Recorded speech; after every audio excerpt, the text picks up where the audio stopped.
In the stark days of December 1941, an air of bewildering urgency permeated the vast industrial complexes of America. At the sprawling River Rouge plant in Dearborn, Michigan, a seasoned foreman at Ford found himself poring over engineering schematics that defied all familiar logic. Instead of the intricate specifications for a conventional V8 engine block, a staple of automotive manufacturing, his gaze was fixed upon detailed technical blueprints depicting a formidable 30-ton steel behemoth, armed with a powerful 75mm cannon. The devastating attack on Pearl Harbor had occurred mere days prior, irrevocably altering the nation's trajectory. Consequently, the United States government had issued an unequivocal directive. The very same assembly lines that only yesterday had been diligently churning out consumer sedans and stylish coupes were now mandated to commence the immediate production of military tanks. This dramatic pivot signaled a monumental shift in national priorities, transforming peacetime industry into a wartime arsenal with breathtaking speed. This monumental transformation was anything but a measured or phased progression. It was an abrupt and sweeping reorientation of an entire industrial sector. The newly established Automotive Council for War Production, which formally convened in early 1942, delivered an unambiguous mandate to Detroit's formidable Big Three automotive giants, Ford, Chrysler, and General Motors. Their directive was stark. All civilian vehicle production would be brought to a complete halt by February 1942. This left an astonishingly narrow 2-month time frame for these colossal corporations to undertake the comprehensive retooling and restructuring of factories collectively valued at hundreds of millions of dollars, a staggering sum even in that era. The urgency underscored the nation's dire need for military hardware, demanding an unprecedented mobilization of industrial might.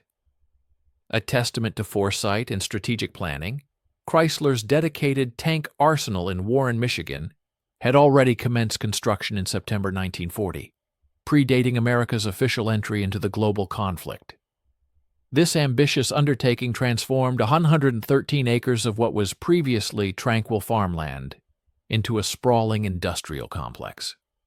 With remarkable efficiency, by January 1942, the very first M3 Grant medium tanks were triumphantly rolling off assembly lines that, only a few months prior, had been dedicated to the meticulous assembly of Dodge trucks.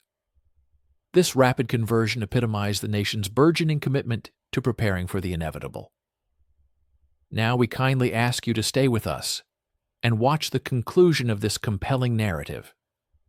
We would be immensely grateful for your like and subscription to our channel. Please also take a moment to share in the comments where you are from and your thoughts on this fascinating video topic. The rationale underpinning this dramatic shift from civilian automotive production to military armament manufacturing was remarkably clear and pragmatic. Automobile manufacturers inherently possessed a triumvirate of indispensable assets crucial for the prodigious output of tanks. Firstly, they commanded colossal physical infrastructure, immense factory buildings equipped with powerful overhead cranes for heavy lifting, robust electrical systems capable of simultaneously powering countless industrial machines, and extensive railway spurs meticulously integrated for efficient inbound material delivery and outbound product shipment. Secondly, their expertise in high-volume standardized manufacturing was unparalleled, far surpassing the capabilities of any conventional armaments company. While esteemed entities like Krupp in Germany produced tanks of exceptional quality, their methods often resembled the meticulous work of skilled artisans. Detroit's industrial ethos, however, was akin to a mighty river, a continuous, relentless, and inherently standardized flow of production. Thirdly, the existing workforce already possessed a foundational mastery of essential skills, including the manipulation of steel, the precise operation of stamping presses, and the intricate assembly of thousands of diverse components into a cohesive, functioning machine. These combined advantages rendered the automotive sector uniquely positioned for this unprecedented wartime transformation. Yet what truly distinguished this industrial metamorphosis as profoundly radical was not merely the repurposing of automotive factories for tank production. Rather, it was their unprecedented optimization for this new role, achieving efficiencies and scales that traditional arsenals could never hope to match. For instance, the Fisher Body Division of General Motors, typically renowned for stamping out intricate car bodies, seamlessly transitioned to become the principal manufacturer of the M4 Sherman's crucial hull sections. Their approach was revolutionary. They handled 5-inch thick armor plate with the same industrial logic and procedural rigor they applied to the lighter sheet metal destined for Buick hoods, as a malleable raw material to be expertly shaped by colossal hydraulic presses. Chrysler engineer Bob Gregory later recounted that the most formidable hurdle encountered during this period was not the inherent technical complexity of the tank components themselves, but rather the crucial task of instilling in the workforce the understanding that a weld on a transmission housing required the identical, exacting precision as a weld on a tank's final drive, emphasizing the critical importance of quality control in military applications. The sheer velocity of this industrial conversion remains, even in retrospect, almost unfathomable. Chrysler's dedicated tank arsenal, for example, successfully rolled out its inaugural 3 Lee medium tank in April 1941, a.e. mere 7 months following the commencement of its construction. Similarly, Ford's historic Highland Park plant, revered as the birthplace of the iconic Model T, had pivoted to producing essential tank engines by March 1942. Across the nation, the entire intricate supply chain underwent a profound and rapid reorganization within a matter of months. Steel mills dramatically reconfigured their rolling schedules to prioritize the production of significantly thicker armor plate required for military vehicles.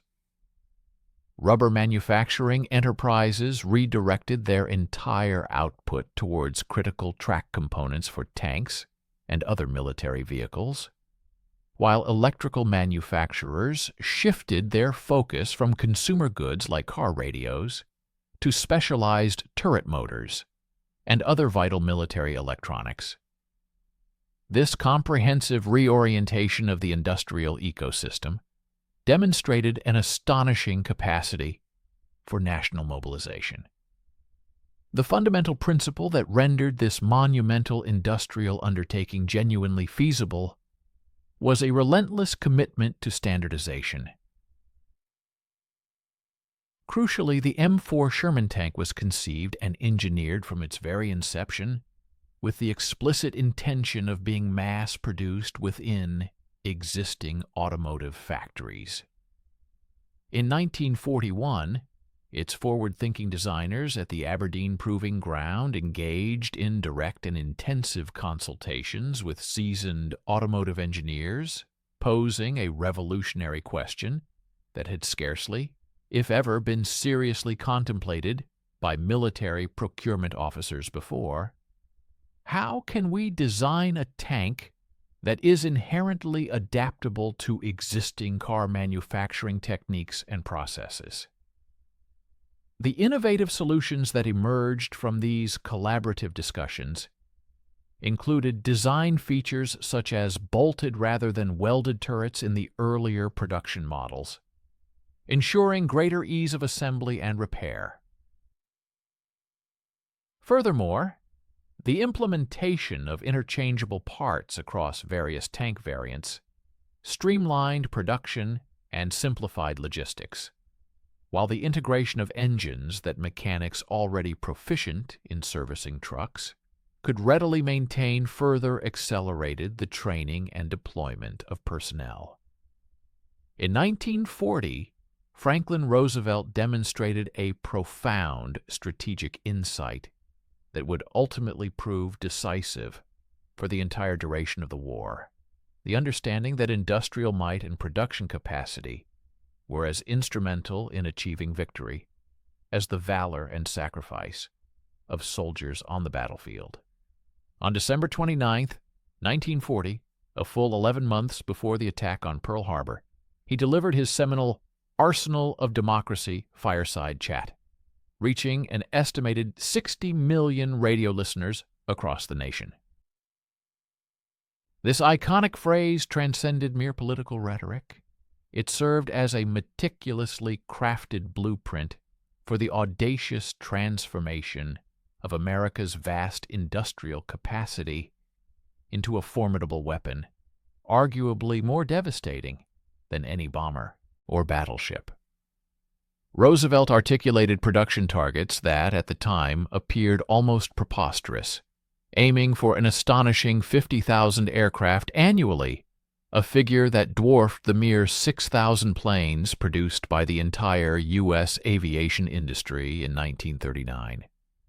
He envisioned a relentless torrent of tanks, ships, and artillery, produced in quantities so immense they would ultimately overwhelm and bury the Axis powers beneath an insurmountable weight of material superiority. The principal operational mechanism employed by President Roosevelt to orchestrate this colossal industrial mobilization was the War Production Board, WPB, formally inaugurated in January 1942. This critical agency was placed under the astute leadership of Donald Nelson, a former executive from Sears, Roebuck and Company, whose invaluable expertise in supply chain management and logistics proved indispensable.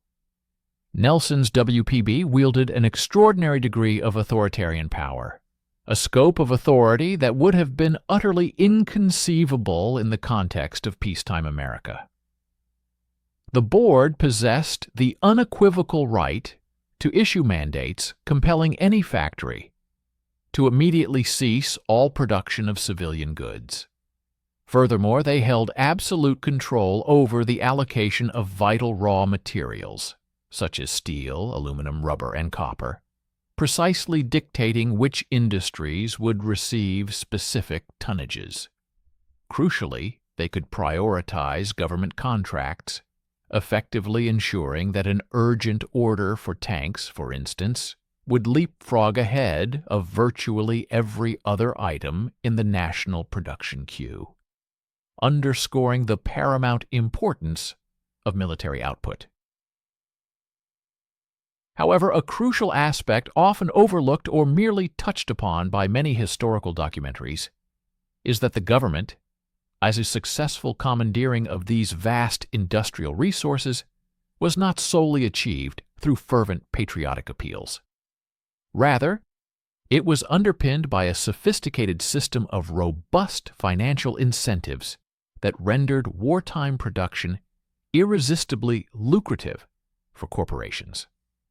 The innovative cost-plus contracting system became the cornerstone of this economic strategy. This arrangement meticulously guaranteed manufacturers not only the full reimbursement of their production costs, but also a predetermined fixed profit margin, typically ranging from 7 to 10%. This ingenious mechanism effectively eliminated all financial risk for participating companies. For example, if Chrysler invested $100 million in the construction and operation of a tank manufacturing facility, the government would meticulously repay every single penny of that expenditure and moreover add a substantial profit of $7 to $10 million. Under this urgent wartime paradigm, the traditional practices of competitive bidding were entirely suspended. The government's overriding imperative was the rapid acceleration of production, a goal that decisively outweighed any considerations of immediate cost savings. Further bolstering this incentivized framework, the Defense Plant Corporation (DPC), operating as a vital subsidiary of the Reconstruction Finance Corporation, meticulously financed an astonishing $9 billion worth of new factory construction between 1940 and 1945. Their role extended far beyond merely issuing loans. The DPC actively constructed entire manufacturing facilities from the ground up and subsequently leased them to private manufacturers for exceedingly nominal fees. A prime example of this model was the Chrysler Tank Arsenal, which was entirely government-funded and government-owned, yet efficiently operated by Chrysler. A further sweetener for corporations was the provision that, following the cessation of hostilities, these companies were granted the option to purchase these state-of-the-art plants at incredibly advantageous bargain prices. This represented an unprecedented scale of corporate welfare, a strategic governmental investment that proved immensely attractive to industrial leaders. To illustrate the magnitude, General Motors alone was awarded over $10 billion in war contracts between 1940 and 1945, a sum roughly equivalent to an astounding $180 billion in today's economic landscape, highlighting the immense financial commitment. The sophisticated intellectual framework underpinning this meticulously coordinated wartime industrial strategy was largely derived from the insights of economists who had rigorously analyzed the systemic production failures experienced during World War I.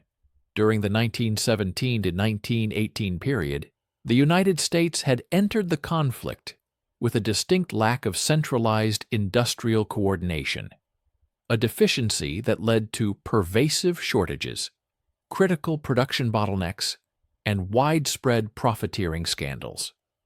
Drawing on this crucial historical experience, Bernard Baruch, who had effectively managed President Woodrow Wilson's War Industries Board, provided invaluable counsel to Roosevelt.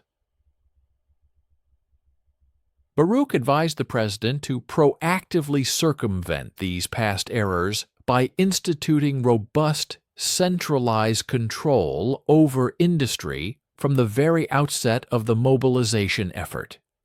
Consequently, the War Production Board did not merely react to existing shortages. Instead, it proactively forecasted national needs up to 2 years in advance, meticulously allocating resources with a strategic foresight designed to prevent future deficiencies and maintain a relentless flow of essential war materials.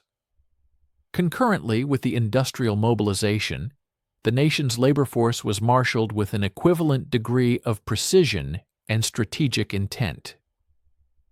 The War Manpower Commission, formally constituted in April 1942, possessed the authority to direct workers into critical, essential industries where their skills were most urgently required.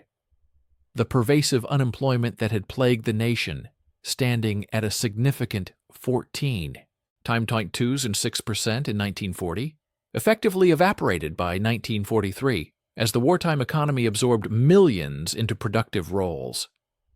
Factories that had languished with single shifts during the lean years of the 1930s now hummed with activity, operating relentlessly on 3 shifts, 24 hours a day.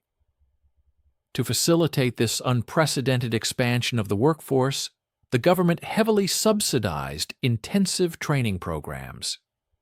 Rapid, often 8-week courses that swiftly imparted vital skills such as welding, machining, and assembly to countless individuals who, prior to the war, had never even set foot inside a factory environment.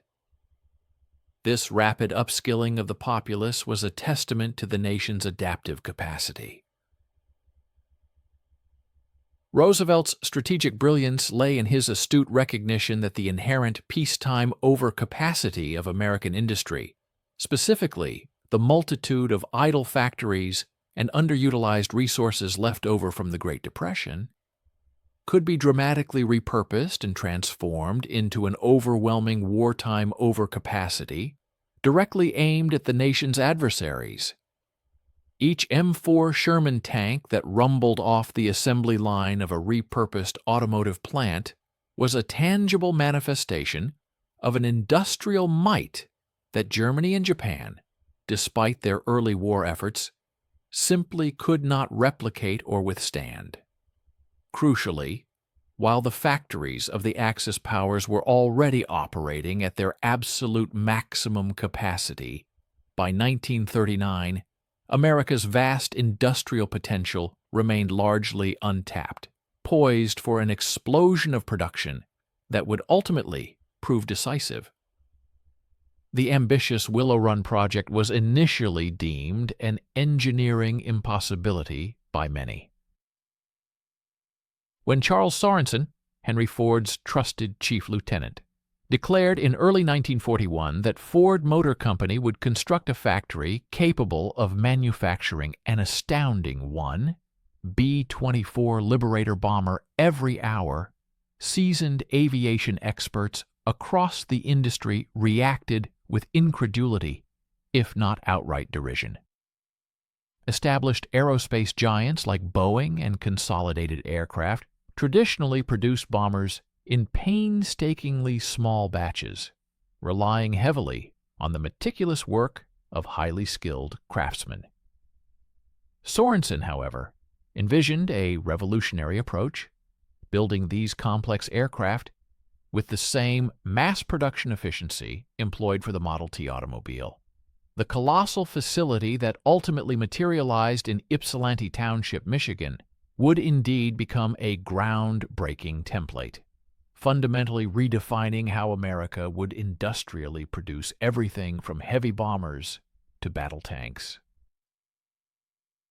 Yet, this monumental undertaking, born of audacious ambition, very nearly buckled under its own immense weight and logistical challenges. Construction commenced in April 1941 on what was destined to become the singular largest manufacturing space housed under a single roof in the world, an immense structure encompassing 3.5 million square feet, ingeniously configured in an L shape that extended over a mile in length and a quarter-mile in width. The sheer scale of the building itself was staggering, demanding an unprecedented 440,000 cubic yards of concrete and 29,000 tons of structural steel for its erection. Within these colossal confines, Ford's visionary engineers meticulously designed a groundbreaking production line. Here, a B-24 Liberator bomber would begin its journey at one end as an astonishing collection of 450,000 discrete components, progressively undergoing assembly until it rolled out the other end as a fully functional and flight-ready aircraft. This assembly line operated with an almost clockwork precision, delivering one complete aircraft every 63 minutes, a testament to industrial ingenuity. However, the profound relevance of the Willow Run experiment to the broader production of the M4 Sherman tank lay in a critical insight. The identical principles of mass production, albeit scaled differently, were equally applicable to the manufacturing of armored vehicles.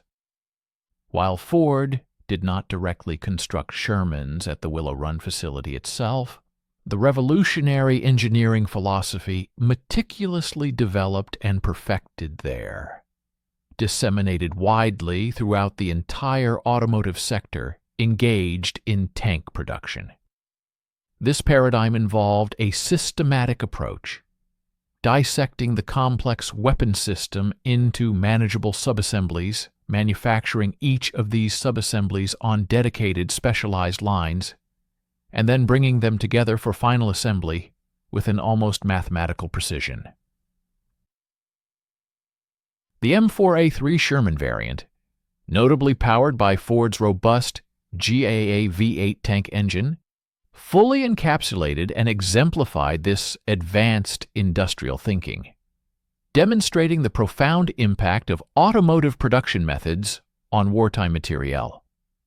The initial period proved to be a series of calamitous setbacks, almost entirely validating the predictions of the naysayers. When the colossal Willow Run facility commenced operations in September 1942, its output for that entire month amounted to precisely one B-24 bomber. Workers frequently struggled to locate essential tools, while critical components arrived out of sequence, disrupting the flow. The assembly line itself suffered constant interruptions because parts often failed to fit together with the required precision. By December of that same year, the total production had barely reached 56 bombers, a far cry from the ambitious one-per-hour fantasy that had been envisioned. Labor turnover soared to a staggering 50% as employees, overwhelmed by frustration, abandoned their posts. Compounding these issues, severe housing shortages meant that many workers were forced to sleep in their vehicles or share cramped apartments, sometimes 10 individuals to a single unit. Sorensen's transformative solution was deeply rooted in the principles of automotive manufacturing, an unwavering commitment to standardization and the widespread implementation of jigs. His vision demanded that every single component fit flawlessly every single time, necessitating manufacturing tolerances measured with astonishing precision, down to mere thousandths of an inch. Ford embarked on an enormous undertaking, constructing 7,500 distinct jigs. These were specialized custom-engineered fixtures designed to hold parts in their exact predetermined positions during critical welding or riveting processes. A complex wing section, which previously required hours of painstaking assembly by highly skilled craftsmen, could now be put together by semi-skilled laborers in a matter of minutes, thanks to these jigs that guaranteed perfect alignment. This systematic approach was the true, secret sauce. Traditional aircraft manufacturers had historically relied on the individual skill and experience of their workers to compensate for inherent variations in parts. Ford, however, ingeniously eliminated that variation at its source. This identical philosophy, centered on the strategic use of jigs, remarkably reshaped the production of Sherman tanks. At Chrysler's sprawling tank arsenal, the construction of a single hull necessitated an astounding 5,000 individual welds. Early production runs were plagued by pervasive quality issues. Welds would crack unexpectedly, armor plates frequently arrived misaligned, and hatches often failed to seal properly. However, by the middle of 1942, a dedicated team of engineers had meticulously developed precise positioning jigs for every significant weld point. This innovation meant that even workers with as little as 8 weeks of specialized training could consistently produce welds that not only met, but often exceeded stringent military specifications, simply because the jig held everything in perfect squareness. The tank, once a complex metalwork art project demanding individual artistry, was transformed into a meticulously choreographed series of precise assembly steps. We trust you are finding this exploration of wartime industrial innovation compelling. Please stay with us and watch the end of the video to uncover further fascinating insights. We would be profoundly grateful for your like and subscription to our channel. Also, we encourage you to share your thoughts in the comments below. Tell us where you are from and what you think about this remarkable topic. By 1944, the Willow Run plant finally lived up to its extraordinary promise, consistently achieving the remarkable rate of 1 bomber per hour, and on occasion even surpassing that impressive pace. Between 1942 and 1945, the facility ultimately manufactured an astonishing 8,685 B-24s, a figure representing nearly half of all Liberators ever constructed.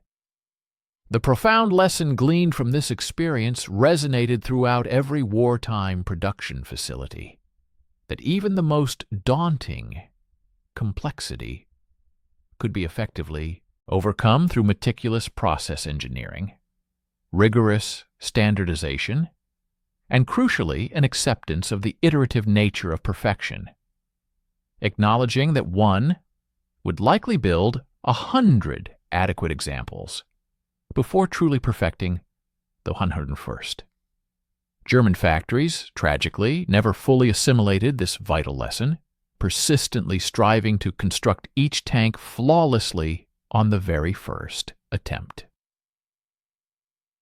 The Sherman tank, in a stroke of deliberate strategic design, was conceived to be merely good enough, a philosophy that drove German tank commanders to absolute exasperation. When the formidable Panzertruppen first encountered these American tanks in the North African theater in late 1942, they observed something profoundly peculiar. These M4 Shermans were not attempting to outmatch or out-armor German panzers in individual combat. Instead, their overarching goal was to simply outexist them. The entire design philosophy of the M4 Sherman revolved around a question that, in its stark pragmatism, sounds almost cynical. What is the absolute minimum capable tank we can manufacture in absolutely overwhelming numbers? One needs only to examine the choice of engine to grasp the core of this philosophy, for it reveals everything. The initial M4 model utilized a Continental R975 radial aircraft engine, essentially an aviation power plant bolted into a tank chassis. The reasoning was elegantly simple. America already possessed the capacity for mass-producing radial engines for its burgeoning aircraft industry, and the entire supply chain was robustly in place. Subsequent variants incorporated the Chrysler A57 multibank, which was, quite literally, 5 automobile engines interconnected to a single drive shaft, or Ford's GEA V8, a heavily modified bomber engine. This stands in stark contrast to German tanks. The formidable Panther, for instance, employed the Maybach HL230, a highly specialized purpose-built tank engine that demanded bespoke manufacturing processes. When a Maybach engine failed, it required unique Maybach parts for repair. When a Sherman's engine malfunctioned, parts could often be salvaged from civilian trucks or other damaged tanks. A logistical triumph. The Sherman's 75mm M3 gun was a conscious choice, selected for its adequacy rather than any aspirations of outright superiority. American ordnance officers in 1941 were keenly aware that the 75mm round would likely struggle to penetrate the heavy frontal armor of advanced German tanks. However, that was not its primary objective. The gun proved highly effective in firing high-explosive shells against infantry targets, capable of neutralizing medium tanks at reasonable engagement ranges, and, most critically, its ammunition was fully interchangeable with other American weapon systems. This standardization of ammunition dramatically simplified logistical operations. A single supply truck could transport one type of 75mm shell that would function perfectly in Shermans, M3 half-tracks, and various towed anti-tank guns, streamlining the entire supply chain. The story of armor thickness mirrors this pragmatic narrative. The Sherman's frontal hull armor measured 51mm thick, sloped at a sharp 56 degrees, which provided an effective thickness of approximately 90mm against incoming fire. German Panthers, by comparison, boasted made of frontal armor, sloped at 55 degrees, yielding an effective thickness closer to 140 millimeters. On paper, the Sherman appears significantly outmatched. Yet here lies the critical engineering trade-off. Thicker armor necessitates a heavier suspension system, more powerful engines to propel the increased mass, wider tracks for improved ground pressure, and substantially stronger transmissions. The Panther tipped the scales at a hefty 45 tons, while the Sherman weighed a comparatively svelte 33 tons.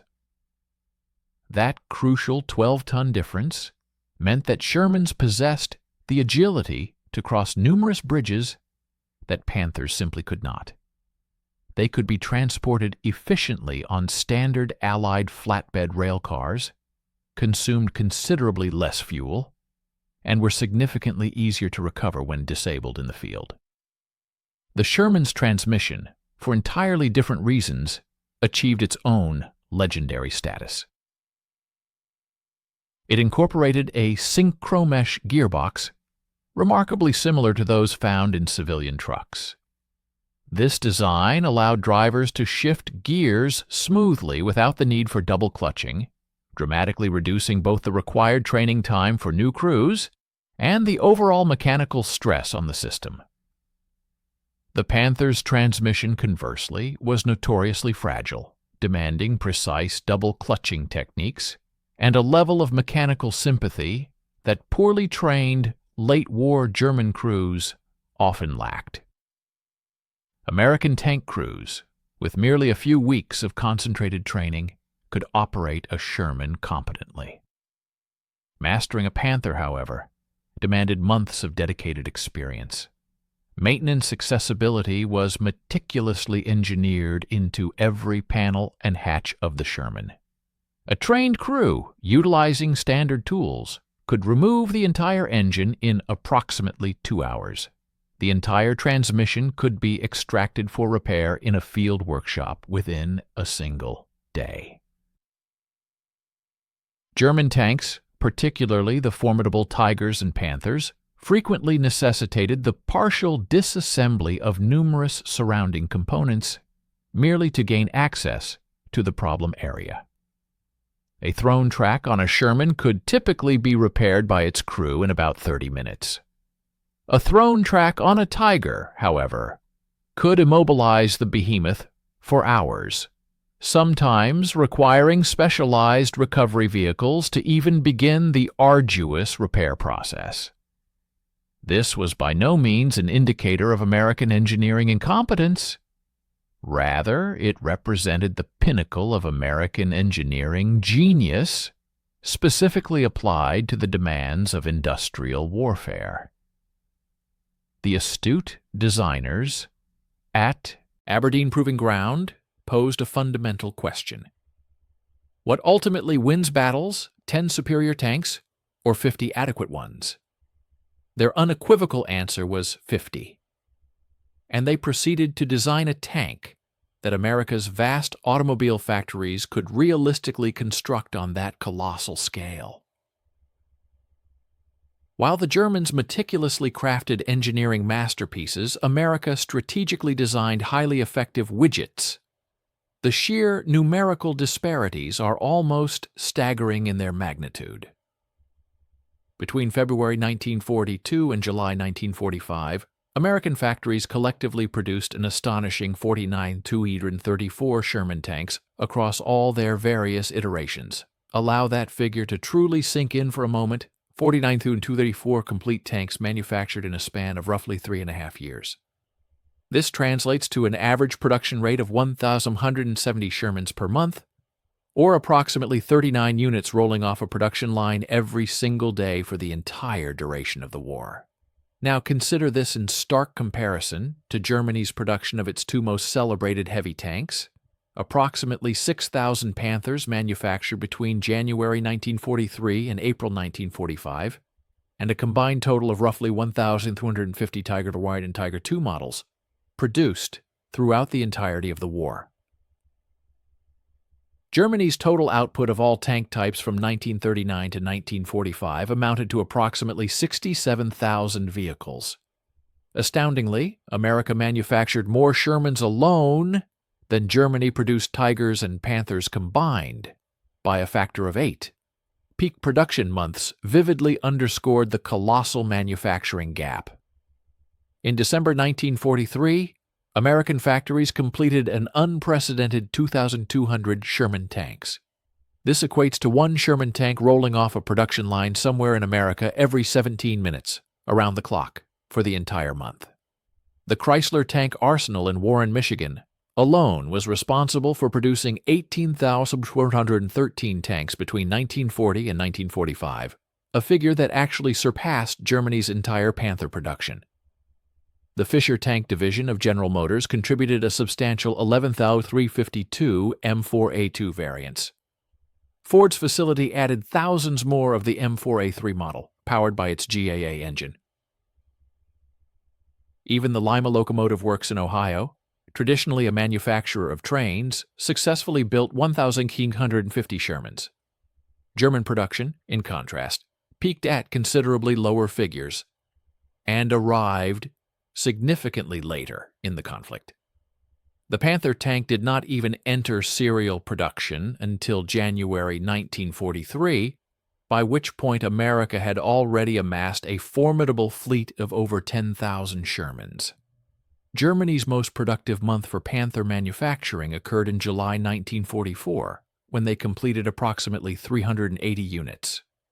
Simultaneously, American plants in that very same month produced over 1,600 Shermans.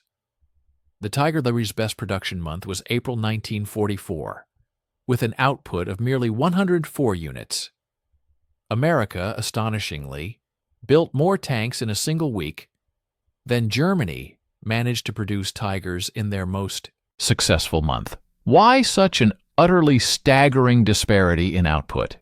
The fundamental answer begins with raw industrial capacity. In 1943, the United States produced a monumental 85 million tons of steel, whereas Germany managed only 34 million tons. This represented a decisive 2.5 to 1 advantage for the U.S. in the most fundamental ingredient for tank construction. American aluminum production reached 920,000 tons in 1943, compared to Germany's 250,000 tons. A nearly 4 to 1 advantage in a critical material vital for engines and aircraft. The sheer resource gap proved to be utterly unbridgeable. Factory construction timelines unveil yet another crucial dimension to this disparity. When America identified a need for increased tank production, it simply proceeded to construct more factories. The Grand Blanc Tank Arsenal in Michigan, operated by Fisher Body, broke ground in January 1942 and delivered its very first tank in August 1942. An astonishing 7 months from the initial clearing of the land to the deployment of its first vehicle. This immense facility spanned 5 million square feet and incurred a cost of $37 million, entirely funded by the government. Germany conversely found itself unable to construct new tank plants by 1943 because relentless Allied bombing campaigns systematically targeted any significant construction projects. They were thus forced to disperse their production into smaller, inherently less efficient facilities, further hindering their output. The presence of smaller, less efficient manufacturing facilities severely hampered Germany's ability to compete in the race for military production. The critical factor of labor availability utterly dashed any German aspirations of closing the substantial gap with Allied output. By 1943, American tank factories were bustling hubs, employing upwards of 100,000 individuals, a significant portion of whom were women embarking on industrial careers for the very first time. In stark contrast, Germany grappled with persistent shortages of skilled labor, increasingly resorting to the use of forced laborers and concentration camp prisoners. The output from such a workforce, predictably, suffered from abysmal productivity and woeful quality control, a direct consequence of their dire circumstances and lack of proper training. Consequently, a Sherman tank, meticulously assembled by a well-trained American worker in Detroit, could be relied upon for its consistent, high quality, whereas a Panther tank, cobbled together by a starving French prisoner in 1944, was alarmingly prone to critical structural or mechanical defects. The underlying strategic calculations were undeniably harsh and unforgiving.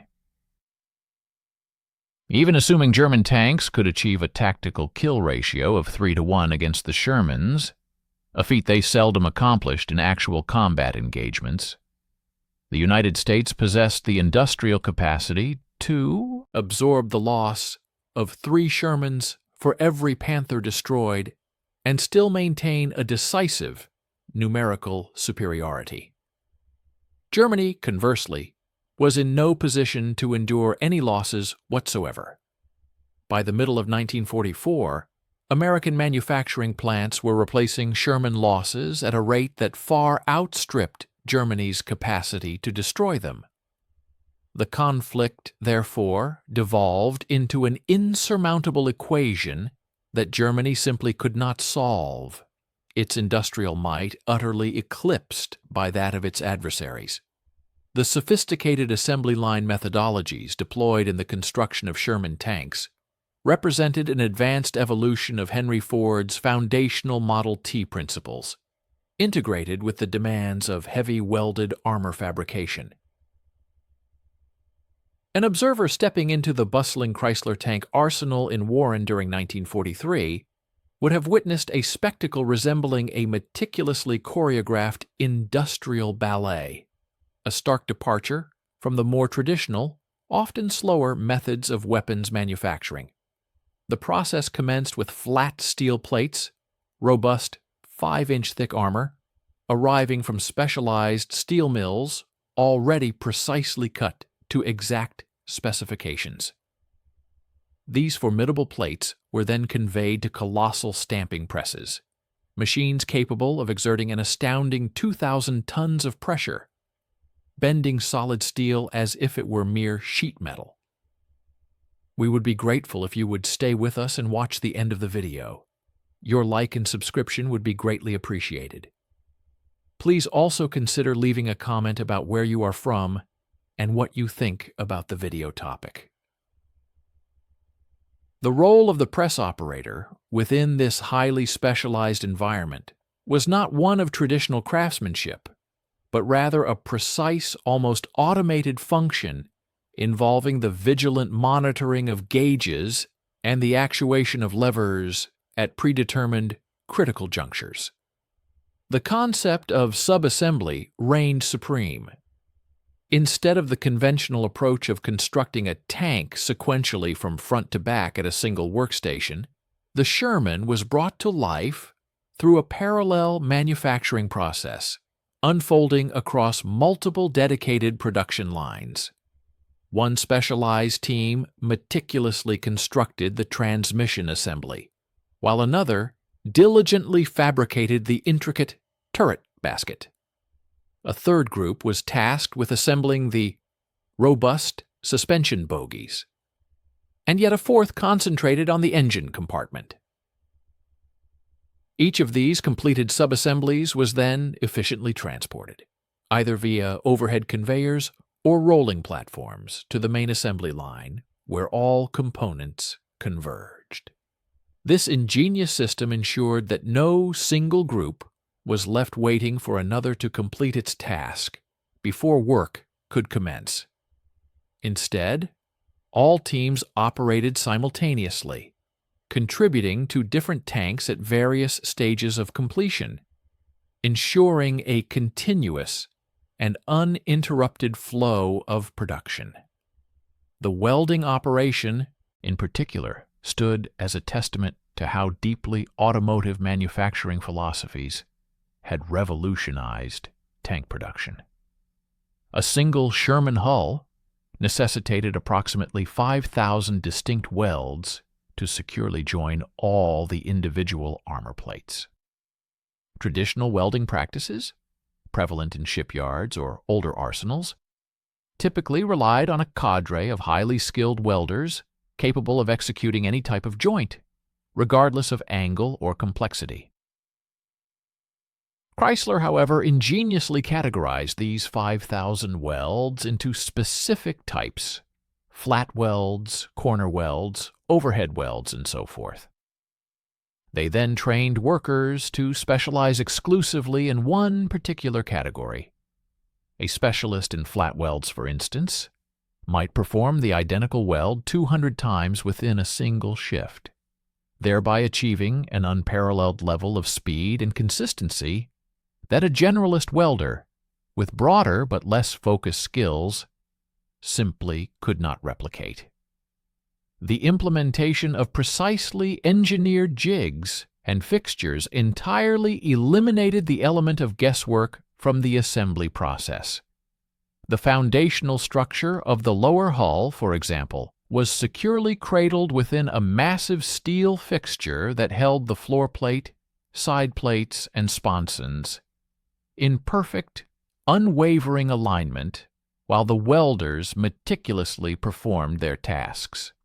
These fixtures were designed and manufactured with an astonishing degree of precision, accurate to within 1/32 of an inch. Workers were thus relieved of the need to manually measure angles or verify alignment.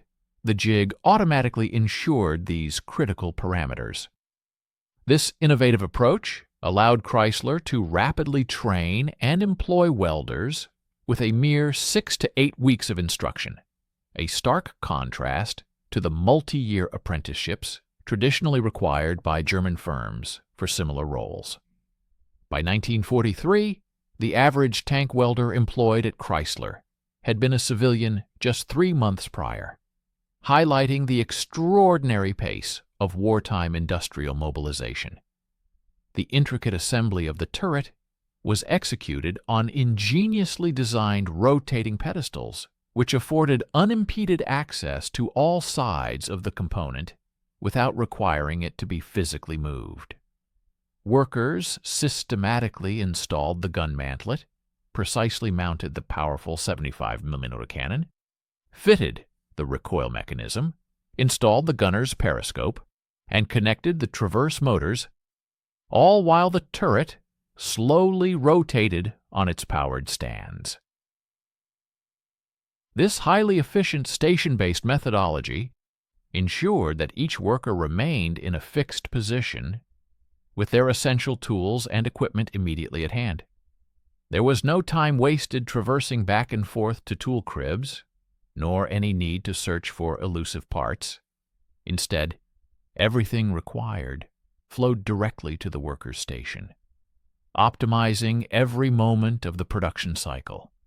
Final assembly served as the ultimate convergence point for all previously manufactured components. The completed hull arrived seamlessly on a system of rails, while powerful overhead cranes meticulously lowered the engine and transmission, already pre-mated as a single, integrated unit. 4 skilled workers expertly guided this formidable power pack into its precise position, while other teams simultaneously installed the drive shaft. The entire process of installing this critical power pack consumed approximately 45 minutes, a remarkable feat when compared to the laborious procedures in German tank plants, where engine installation was often an all-day affair, demanding extensive custom fitting and meticulous adjustment. Following this, the fully equipped turret, complete with its gun, ammunition racks, radios, and crew stations, was carefully lowered onto the hull ring. The entire final assembly process, from a bare hull to a fully operational running tank, was astonishingly completed in about 8 hours. Quality control was meticulously integrated into each individual station, rather than being relegated to a final end-of-line inspection. Inspectors, armed with precise go, no-go gauges, continuously monitored and checked welds as they were performed. Should a weld fail inspection, the worker was required to immediately redo it, preventing the defect from progressing to the subsequent station. This proactive approach ensured that flaws were identified and rectified early in the process, when they were comparatively inexpensive and straightforward to fix. By the time a Sherman tank reached the test track, it had undergone dozens of rigorous inspections. The German methodology, in stark contrast, involved inspecting fully assembled tanks, which often necessitated their partial or complete disassembly to correct identified problems, a process that proved catastrophically inefficient and resource-intensive. The dedicated individuals responsible for constructing the staggering total of 49,000 Sherman tanks were not the typical factory workers one might have anticipated. In 1940, American factories predominantly employed white men, many of whom were immigrants or the sons of immigrants, possessing industrial experience often passed down through generations. However, by 1943, the demographic landscape of tank plants had undergone a radical transformation. Women constituted a remarkable 40% of the workforce at Chrysler's tank arsenal. African Americans occupied positions that had historically been exclusively reserved for white workers, and numerous elderly individuals who had years earlier retired from the workforce returned to the production lines. This profound demographic shift across American factory floors proved to be as revolutionary and impactful as the impressive production numbers themselves. The iconic figure of Rosie the Riveter was not merely a piece of wartime propaganda. She represented a compelling statistical reality. Women entered the demanding realm of heavy manufacturing in unprecedented numbers, primarily due to the mass mobilization of men for military service. Between 1941 and 1945, the military drafted an astounding 16 million Americans, creating severe labor shortages that would have undoubtedly crippled industrial production. Were it not for one crucial factor, women stepped in to fill these critical gaps. At facilities such as the Fisher Tank Arsenal in Grand Blanc, Michigan, women were observed operating 20-ton overhead cranes, managing powerful stamping presses, and performing intricate welding tasks on thick armor plate. These were far from light assembly jobs. They were physically arduous positions that demanded significant lifting, climbing, and the proficient handling of potentially dangerous heavy equipment, challenging traditional perceptions of women's roles in the workplace. The training programs established during this period were remarkable for both their exceptional efficiency and their astonishing brevity. The War Manpower Commission played a pivotal role, establishing comprehensive engineering, science, and management war training programs across universities and vocational schools nationwide. A typical welding course, for instance, spanned just 6 intensive weeks, with classes held 6 days a week, 8 hours a day. Students diligently practiced on scrap steel until they could consistently produce high-quality welds, after which they graduated directly to the factory floors. Similarly, machine operation training was equally condensed, involving 4 to 8 weeks of focused instruction on specific machinery such as lathes, milling machines, or drill presses. The long-held belief that skilled manufacturing required years of traditional apprenticeship rapidly evaporated under the undeniable pressures and exigencies of wartime necessity. Production shifts operated continuously around the clock in 3 distinct 8-hour rotations. The first shift commenced at 7 hours a.m., the second at 3 hours p.m., and the third, the graveyard shift, began at 11,000 p.m. This meticulously organized schedule ensured that tank plants never ceased operation, never went dark.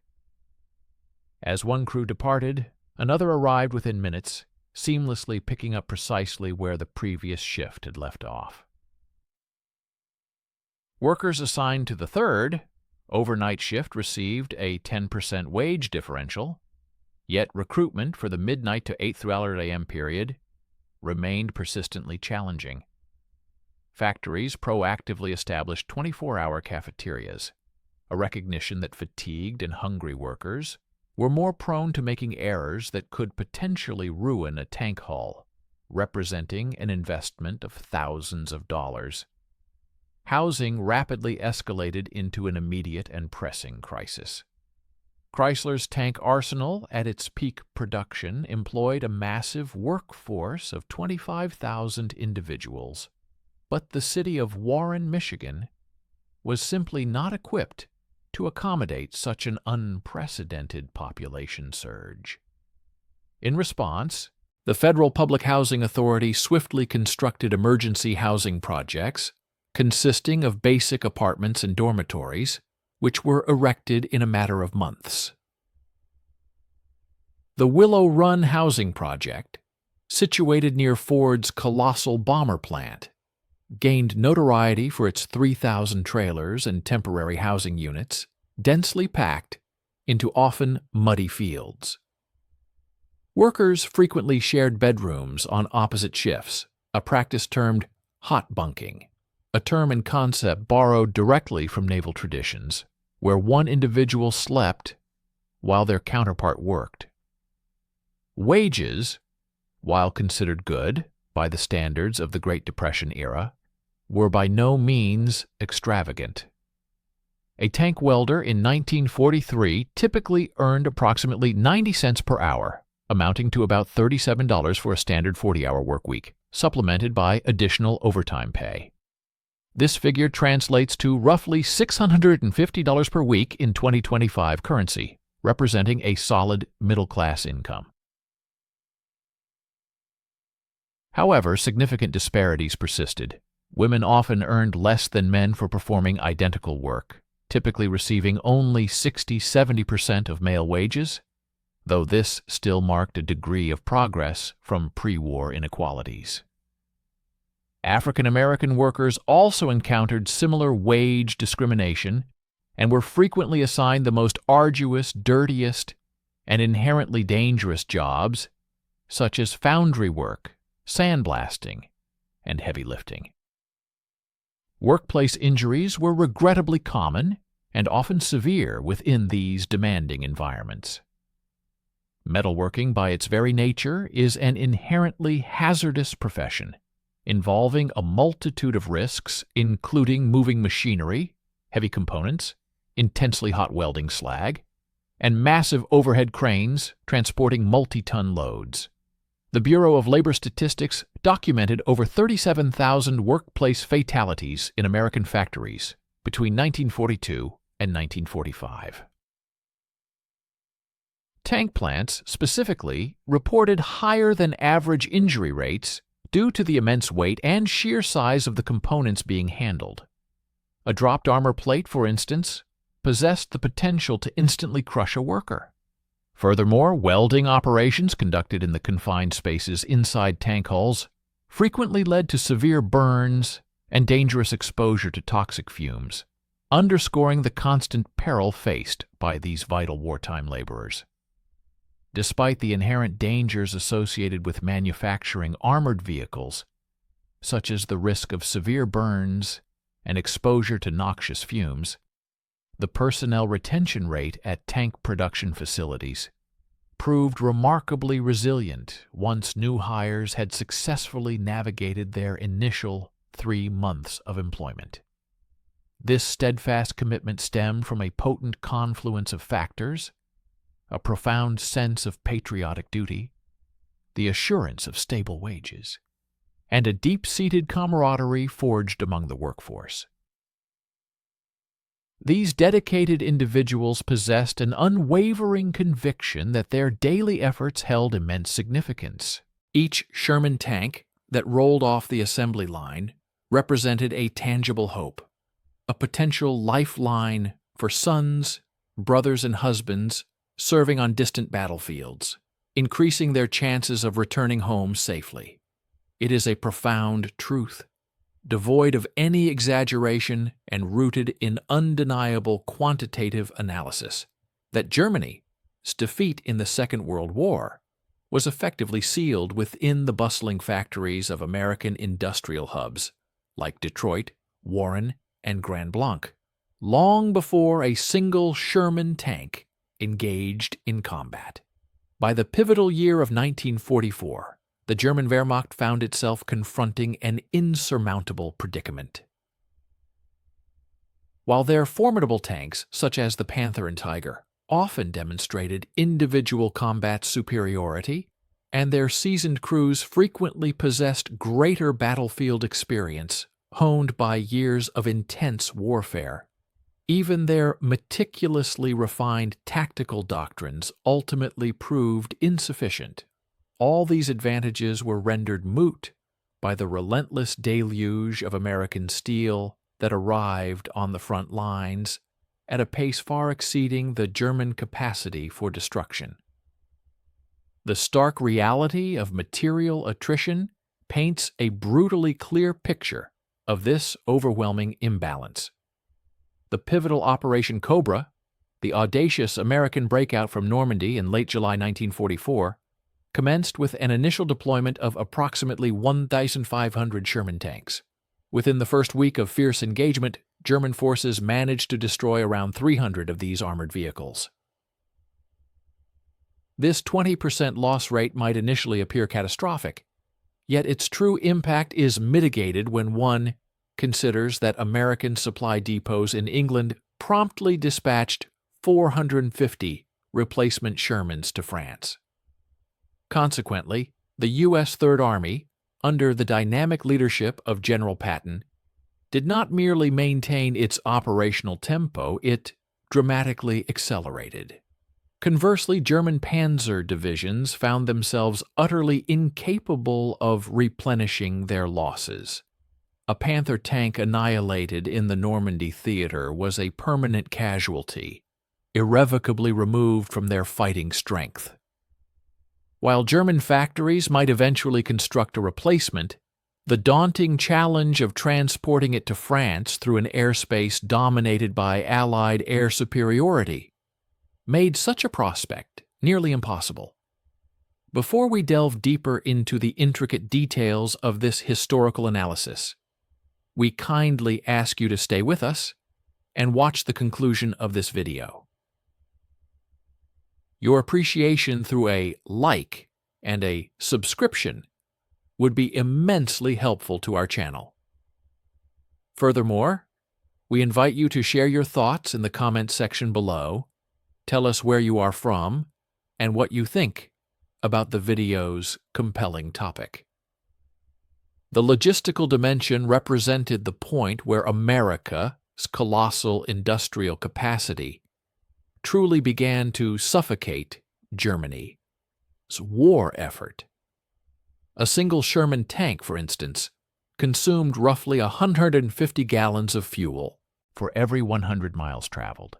When multiplied across thousands of these vehicles, one can grasp the monumental scale of demand, which explains why the U.S. petroleum industry achieved an astonishing output of 1.5 billion barrels of oil in 1944, a volume greater than that produced by all other combatant nations combined. In stark contrast, Germany managed to produce only about 40 million barrels in the same year, with the majority derived from synthetic fuel generated from coal. When Allied bombers systematically targeted and destroyed German synthetic fuel plants in mid-1944, the operational capabilities of panzer divisions were literally crippled as they ran out of essential fuel. This critical deficiency was so profound that the audacious Ardennes offensive in December 1944, famously known as the Battle of the Bulge, was strategically predicated on German forces capturing American fuel depots, as they simply lacked adequate fuel reserves to sustain and complete the operation. The acute shortage of spare parts proved to be as detrimental to German operational readiness as direct combat losses. In the American system, if a Sherman tank suffered a common mechanical failure, such as throwing a track or experiencing a broken transmission, replacement parts would arrive within a mere few days from vast supply depots meticulously stocked with thousands of components. German tanks, however, were notoriously prone to frequent breakdowns. The Panther's final drive, in particular, was infamous for its fragility, often failing after an average of just 150 kilometers in early production models. Yet, replacement final drives simply did not exist in sufficient quantities to meet demand. German units frequently reported that between 30% and 50% of their tanks were non-operational due to mechanical failure rather than battle damage. This dire situation often forced them into the desperate measure of cannibalizing broken tanks for parts to keep others running, a self-perpetuating death spiral that inexorably guaranteed a continuous decline in their overall operational strength. Another crucial facet of American industrial supremacy was revealed through its robust and efficient training pipeline. U.S. tank training schools, located at key facilities like Fort Knox and Fort Benning, successfully graduated thousands of highly competent crews annually, each undergoing a rigorous 12 to 16 weeks of comprehensive instruction. This meant that for every Sherman crew lost in combat, there were typically 5 fully trained replacements ready stateside. Conversely, Germany's training infrastructure had largely collapsed by 1944. Replacement crews received mere weeks instead of months of instruction, and alarmingly, often never even saw the specific tank model they were expected to operate in combat until they arrived directly at the front lines. These severely inexperienced crews only magnified the inherent mechanical unreliability of their vehicles. Their lack of familiarity with complex systems inevitably led to more frequent breakdowns and, tragically, increased combat losses.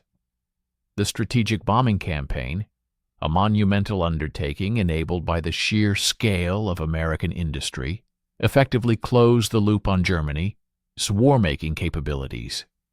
The very same factories that were churning out thousands of Sherman tanks were also mass-producing B-17s and B-24s by the thousands.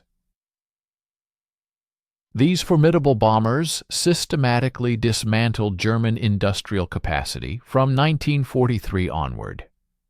Critical targets, such as the ball-bearing plants at Schweinfurt, the vital synthetic oil facilities in the Ruhr region, and the locomotive works essential for moving supplies, were all meticulously targeted. American intelligence understood that Germany's more brittle war economy simply could not absorb such sustained disruption in the same way that America's vast industrial base could. When Allied bombs obliterated a German tank factory, it remained destroyed, a permanent loss. America, by contrast, possessed the unparalleled capacity to lose an entire factory and simply construct another, often even larger, in its place. The final tally of wartime production presents a stark and undeniable picture. Germany, despite its technological prowess, produced approximately 25,000 Panthers and Tigers combined, representing their most advanced tanks. During the same period, America manufactured an astounding 49,000 Shermans. However, American industrial might extended far beyond just medium tanks, also yielding 24,000 light tanks, 2,400 heavy tanks, 89,000 aircraft, and 5,000 cargo ships within the same time frame. This industrial output was not merely superior, it was existentially overwhelming. Germany entered World War II with the industrial capacity akin to that of a regional power, whereas the United States waged war with the manufacturing capabilities of an entire continent. The ultimate outcome of the conflict, therefore, was never truly in doubt once America's vast automotive plants were repurposed for the production of tanks and other war materiel,